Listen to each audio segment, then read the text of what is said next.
cục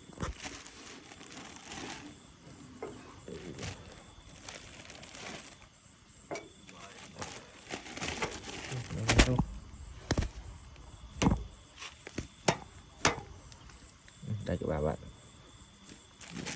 bảo nó một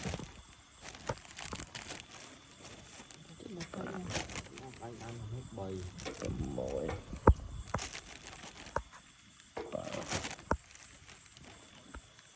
bảy cái này rồi thì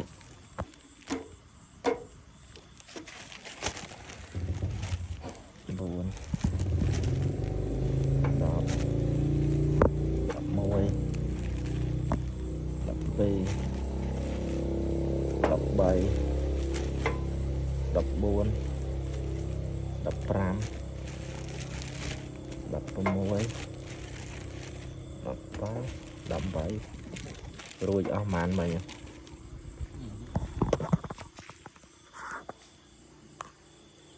đập bảy vào